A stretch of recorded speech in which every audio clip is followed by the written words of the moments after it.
Um dos filmes mais clássicos de todos os tempos, com certeza, é o filme De Volta para o Futuro.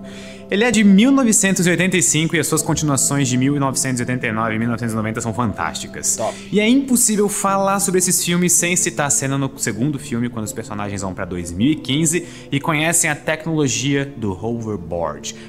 Galerinha, antigravidade, galerinha. Antigravidade é quando você tem uma tecnologia que anula a gravidade da Terra. Então eu imagino que isso deve implicaria, né, em relação ao voo, a nós, ao peso das coisas, a transporte, a logística e tudo, né? Eu achei um vídeo muito interessante pra trazer aqui pro canal e bora ver. Ou aqueles skates que flutuam sobre as ruas. Quando o ano de 2015 chegou na vida real, teve até um meme circulando dizendo que os cientistas estavam com o tempo esgotando para criar um overboard. Eu sempre sonhava em ter um. E é até comum encontrar algum meme ou referência aos overboards questionando o porquê de eles ainda não existirem. Tem até algumas pessoas que se propuseram a montar mecanismos que imitassem os overboards do filme, como por exemplo, o que flutua devido a um mecanismo com ímãs. Mas nenhuma dessas tentativas conseguiu chegar ao equipamento como o do filme, que conseguiria flutuar pelas ruas mesmo sem a necessidade de ímãs. E é de se pensar, se a nossa tecnologia já chegou tão longe, por que é que nós não temos ainda um skate flutuante que um filme da década de 80 já tinha proposto? Ou melhor, por que nós não temos essa tecnologia para carros, trens, ônibus ou até mesmo barcos que Será que a gente não tem, galera? simplesmente flutuam pelo ar? Imaginem o quão revolucionário seria para o transporte não ter que se preocupar com meios muito resistentes e o atrito. Imagina uma corrida de Fórmula 1 em que os carros não tivessem que se preocupar com o atrito das rodas com a pista. A Ferrari finalmente ganharia um GP. Toda essa tecnologia dependeria de encontrar uma forma de conseguir anular o efeito da gravidade. Ou seja, o hoverboard, ou seja lá o que a gente tenha flutuando, não será atraído pela massa da Terra. Exatamente. Algo que conseguiria anular totalmente ou em parte o efeito que a gravidade exerce em algo, leva o nome de antigravidade. Mas antes que vocês falem daqueles barcos que flutuam ou coisas do tipo, a gente quer algo mais difícil, a gente quer antigravidade. Nada de ventiladores grandes fazendo coisas flutuarem. Isso é ciência todo dia. É anular a gravidade da Terra. Aí que tá a pegada. Imagina como seria pro transporte. O transporte seria o mais afetado, né? Antes de continuarmos, a gravidade pode até nos puxar para baixo. Mas primeiro nós precisamos estabelecer algumas coisas para ficarmos na mesma página. E eu poder convencer vocês de que antigravidade é mais algo da ficção do que algo possível no nosso universo. Porra, será que não vai ter? Primeiro, aqui nós estamos falando de anular o efeito da gravidade e não balancear ou se utilizar de outra força para vencer a gravidade. Vencer a gravidade, isso não faz de mim alguém especial. Você já deve ter visto algum vídeo ou algum experimento de alguém utilizando campos elétricos ou magnéticos para fazer alguma coisa flutuar. Essa técnica é chamada de levitação ou suspensão magnética. E existem várias formas de se obter essa técnica. Uma das aplicações mais famosas dessa levitação magnética é o uso em trens que ficam suspensos no ar. Mais ou menos como se estivessem flutuando. Mas aqui não tem nada de antigravidade ou uma forma de anular a gravidade. Inclusive a gravidade ainda está ali exercendo o seu papel. O que acontece é que existe uma força, que no caso é a força de Lorentz, atuando no sentido contrário da gravidade. E nessa briga de forças, a gravidade acaba cedendo. E é sempre bom lembrar que isso não é tão difícil, visto que a força gravitacional é a mais fraca das 4 forças conhecidas. Se você prende um imã, galerinha, com a força que ele expele pra cima e pega alguma coisa com a força que expele pra baixo e, né, coloca isso fixado e coloca um peso em cima, ele vai flutuar. Porque a força de baixo vai anular a gravidade junto com a força de cima. Na verdade, a força gravitacional é cerca de 10 elevado a 40 vezes mais fraca do que a força eletrostática, por exemplo. É só vocês pararem para pensar que a Terra, com toda a massa dela, não consegue ganhar de um imã de geladeira.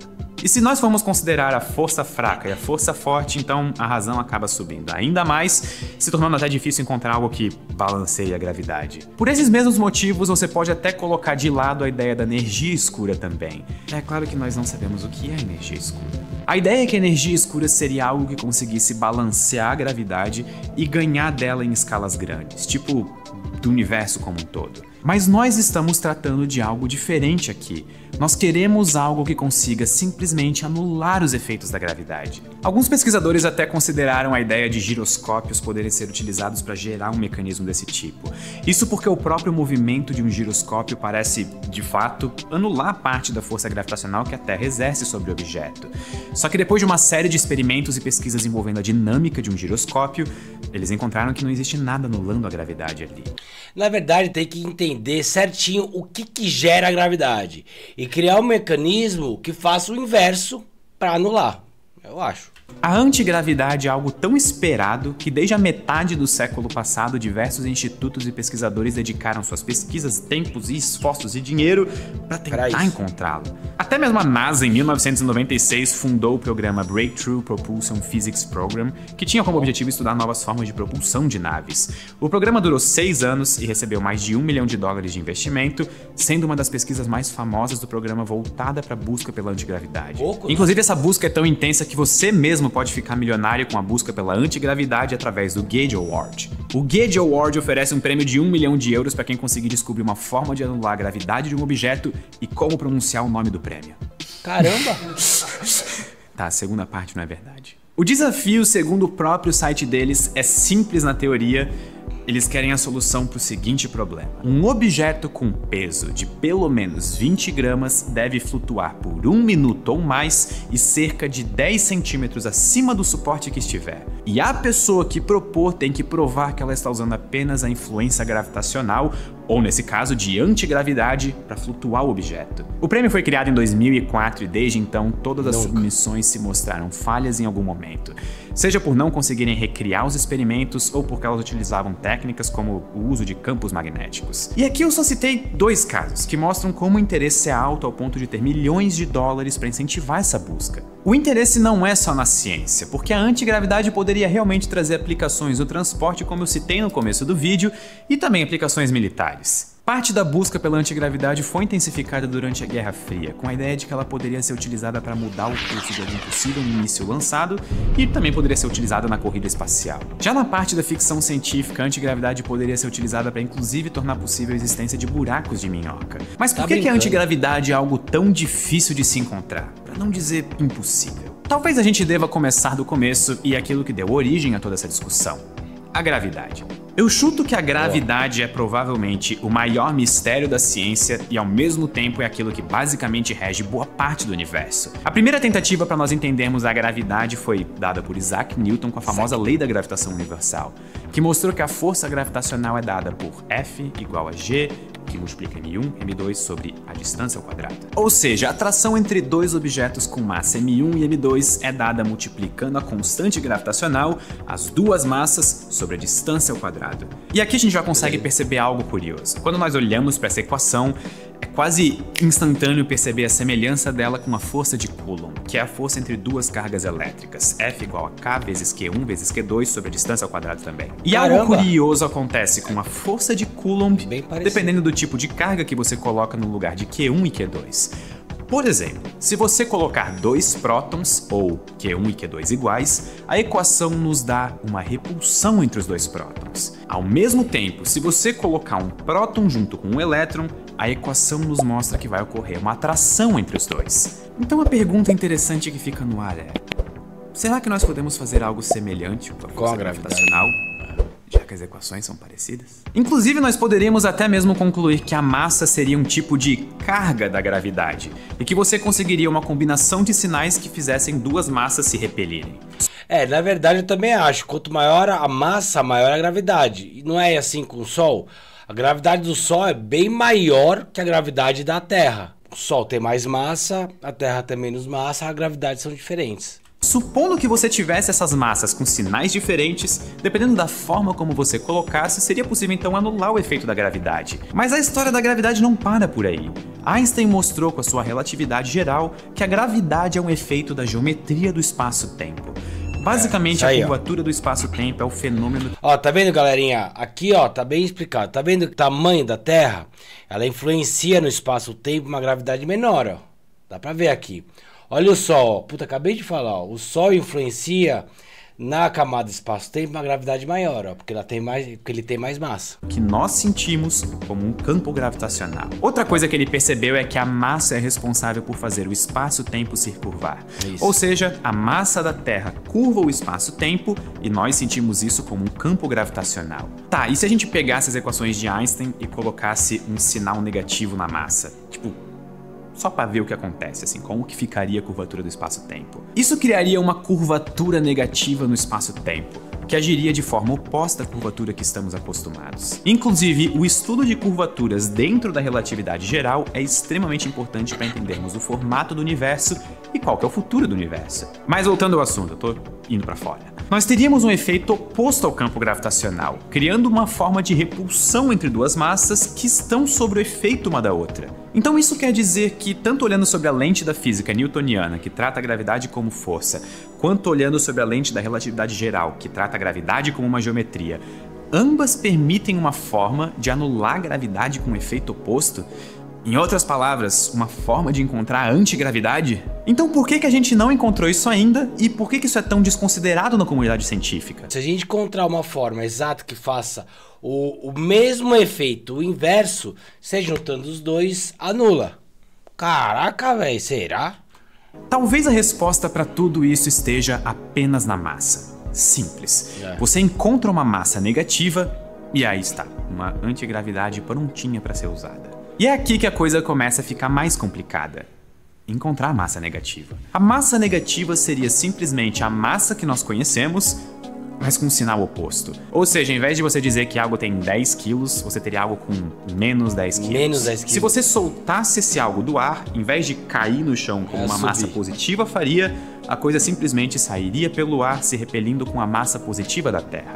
Tudo parece ser muito incrível falando assim, mas a existência da massa negativa é barrada pela própria física. A própria relatividade geral impede a existência de massas negativas, já que isso abriria a porta para inúmeros paradoxos, inclusive viagens no tempo, além de quebrar bases sagradas da física como conservação de energia. Por isso é extremamente improvável, e aqui é língua cofa para dizer impossível, nós encontrarmos algo com massa negativa. Mas Pedro, eu já vi um vídeo em que eles disseram que encontraram massa negativa usando um fluido.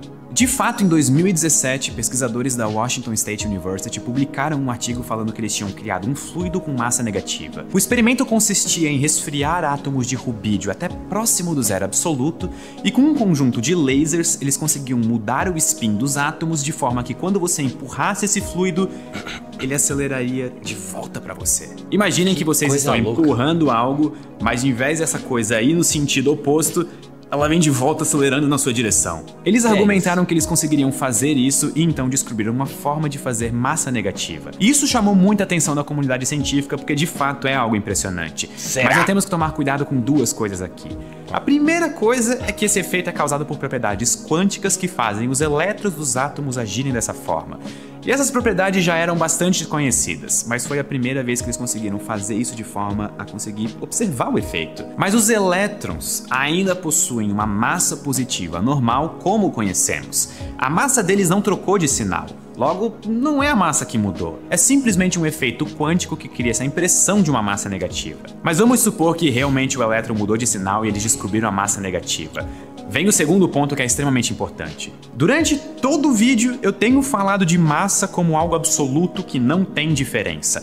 Mas a verdade é que isso é um pouco mais complicado do que parece. Na física você tem dois tipos de massa. Uma delas é a massa gravitacional, que é justamente a massa que cria um campo gravitacional e que responde a um campo gravitacional. Essa é a massa que o Einstein considera nas equações de curvatura do espaço-tempo e é também a massa da lei da gravitação universal. E quando a gente fala de antigravidade e massa negativa, a gente se refere à massa gravitacional ser negativa, ou seja, a massa que justamente é responsável por responder e atuar nos campos gravitacionais. Então, no vídeo, quando eu falo de massa negativa e antigravidade, eu estou me referindo a essa massa, que é a massa gravitacional. Mas existe outra massa, que se chama massa inercial. Oxi.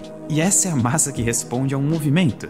Talvez isso venha como novidade para vocês que sempre aprenderam a falar de massa como uma única coisa, mas sim, esses dois tipos de massa existem. A massa inercial é a massa que determina quanto de energia você precisa para acelerar algo ou exercer uma força sobre esse algo. E essa é a massa que aparece na segunda lei de Newton, F igual a ma. Ela é a massa que responde ao movimento. Só que aqui que as coisas ficam ainda mais empolgantes. Para a matéria normal, Einstein percebeu que a massa inercial e a massa gravitacional são iguais. Eita. E esse é conhecido como o princípio da equivalência. Ele é lindo. Eu falei isso tudo só para dizer que, de qualquer forma, no caso da massa negativa que encontraram, mesmo se fosse verdade, o que não é, eles teriam encontrado a massa inercial negativa e não a massa gravitacional. E mesmo que as duas massas são consideradas iguais pelo princípio da equivalência, ainda seria necessário comprovar que a massa gravitacional é negativa também. O que eles não comprovaram. Mas de qualquer forma, o fluido atuou como se ele tivesse uma massa negativa. Mas eles não descobriram massa negativa de fato. O que me leva a outro tópico desse tema que com certeza passou pela cabeça de alguns de vocês quando viram o título desse vídeo. Antimatéria. É meio que esperado que quando vemos o sufixo anti, de antigravidade, a gente já liga totalmente com antimatéria. A antimatéria é composta por antipartículas, que são as partículas parceiras das que compõem a matéria como nós conhecemos. Ou seja, um antipróton seria meio que um próton com a carga negativa, assim como o antielétron, que teria a carga positiva. Mas nós sabemos muito bem a massa inercial dessas antipartículas. Elas já foram medidas e eles encontraram que a massa é positiva e igual à das partículas de matéria comum. E pelo princípio de equivalência, é esperado que a massa gravitacional também seja positiva, já que ele diz que as duas têm que ser iguais. Mas a física é uma ciência experimental. Logo, nós precisamos mostrar experimentalmente que a massa gravitacional é positiva, e isso ainda não foi feito. Existem diversos experimentos que se propõem a calcular a massa gravitacional de uma antipartícula, mais especificamente de um antiátomo, que é o antihidrogênio. Isso porque o antihidrogênio é neutro, e dessa forma ele não teria intervenções de campos elétricos ou campo magnético do meio. A ideia do experimento é simples. Solte um antihidrogênio no ar e veja se ele cai ou se ele sobe. Se ele cair, a massa gravitacional é positiva, como nós esperamos. Se ele subir, a massa gravitacional é negativa e está aí uma porta aberta para a antigravidade. Mas ainda assim, encontrar a massa gravitacional dessas antipartículas ainda é um desafio. E todos os resultados até agora se mostraram inconclusivos. De qualquer forma, a maior parte da comunidade científica espera que o princípio de equivalência valha para a antimatéria e a massa gravitacional seja positiva. A verdade é que provavelmente a antigravidade é apenas um sonho da física, junto com viagens no tempo e máquinas com 100% de rendimento. Mas nós temos que admitir que a gravidade já nos dá coisas muito legais, tipo buracos negros ou pontos de Lagrange. Por que a gente precisa de mais coisa? Além disso, a gravidade já é um mistério grande o suficiente pra nós e... já tá bom de mistério por hoje. Muito obrigado e até a próxima. Galerinha, assim, é muito incrível, né, esses estudos e essas informações, mas eu já ouvi falar também que existe um estudo e uma possibilidade de ter um universo totalmente ao contrário do nosso. É um espelho do nosso. Tudo que foi criado no nosso universo foi criado em um outro universo ao contrário. Aí sim teria uma possibilidade de ter uma massa negativa. Aí sim uma possibilidade de descobrir a antigravidade. Mas quando é que a gente vai ter isso, né? Como é que a gente vai conseguir descobrir se existe mesmo esse universo espelhado, né? Esse universo ao contrário do nosso.